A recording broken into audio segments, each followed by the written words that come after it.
مشاہد صاحب، آپ کا بظاہر مشورہ اس پورے پس منظر میں جو میں نے آپ کے سامنے رکھا، اس میں آپ کا مشورہ یہ ہے، آپ کی خواہش یہ ہے کہ ماضی کو بھولیں اور آگے بڑھیں. لیکن آپ مجھ سے زیادہ جانتے ہیں نواز شریف صاحب کو، اور آپ کو ان کے جذبات اور ان کے خیالات، اور آپ کو علم ہے کہ جو وہ کہہ رہے ہوتے ہیں، جو ان کے اندر ہوتا ہے وہ بات وہ کر رہے ہوتے ہیں. اسی لیے انہوں نے 3 دن میں 2 بار یہ بات دہرائی. اب یہ دہرایا ہے انہوں نے آج اس بات کو، اور انہوں نے اس بات کے پھر ایک بار پھر عزم مصمم کا ارادہ کیا ہے کہ یہ تمام شخصیات جو ہیں یہ قومی مجرم ہیں اور ان کو کیفر کردار تک پہنچایا جائے گا.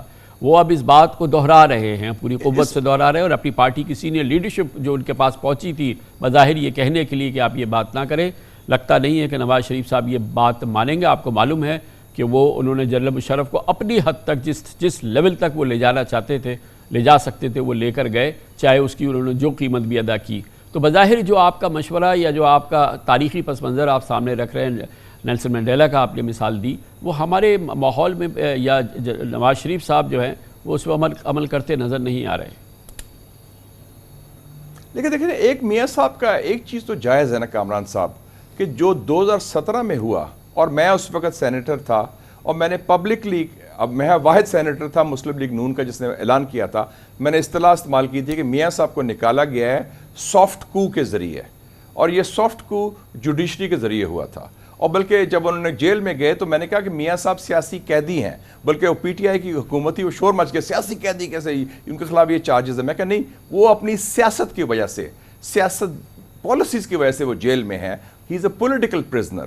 لیکن ہمارے باقی لوگ ذرا اس کو ذرا دھیمی آواز میں بولتے تھے، اتنے زوردار نہیں بولتے تھے. میں نے کہا تھا کہ سافٹ کو ہوا ہے، تو یہ میاں صاحب کا گلہ تو جائز ہے، اس میں کوئی ڈاؤٹ نہیں. فیکٹس ہیں کہ ایک باقاعدہ منظم طریقے سے سافٹ کو کے ذریعے نکالا گیا، اور سافٹ کو میں انہوں نے جوڈیشری کو استعمال کیا، اور ایک وہ ان کو اندر بھی جو کیا تھا وہ سیاسی قیدی تھے. وہ اپنی جگہ چیز ہے. وہ 2017 میں ہوا، 6 سال پہلے ہوا. اس وقت 2023 میں جو پاکستان کے حالات ہیں، جو پاکستان کی سچویشن ہے، میرا یہ ویو ہوگا کہ یس، یا تو آپ ہوں صدر رجب طیب اردوغان.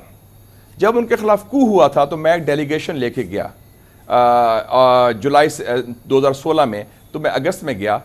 اردوغان صاحب نے 150 جنرلز اریسٹ کیا، ان کو ہتھ کڑی لگائی. لیکن وہ کیسے ممکن ہوا؟ اور یہ بات بڑی انٹرسٹنگ مجھے بتائی تھی. میں نے بتایا، جب واپس آیا تو میری گپ شپ ہو رہی تھی جنرل باجوہ سے، وہ پارلیمنٹ آئے. میں کہا جنرل صاحب، وہ ہمارا دوست جو ہے صدر اردوغان، اس نے تو جرنیلوں کو رگڑا دے دیا ہے، اس نے 150 جنرل. انہوں نے کہا سر آپ یہ کام کر سکتے ہیں if you have delivered and if you have the support of the entire people. جب لوگ کو ہوا تو لوگ ٹینکوں کے سامنے کھڑے ہو گئے. تو ادھر ہوا کہ ہمارے ہاں تو تقسیم ہے، ہمارے ہاں تو آدھے لوگ کہتے ہیں بڑا اچھا کیا، فوج کو استعمال کرتے ہیں اپنے دشمنوں کے خلاف، اور ان کو ویلکم بھی کرتے ہیں. تو یہ ہمارا پرابلم المیہ ہے. ہمارے ہاں رولز آف دا گیم نہیں ہے سیاستدانوں میں. جب فوج ہمارا اپنا کام کرتی ہے ہم اس کو ویلکم کرتے ہیں، اور جب فوج آپ کے خلاف جاتی ہے تو آپ اس کو تنقید کرتے ہیں.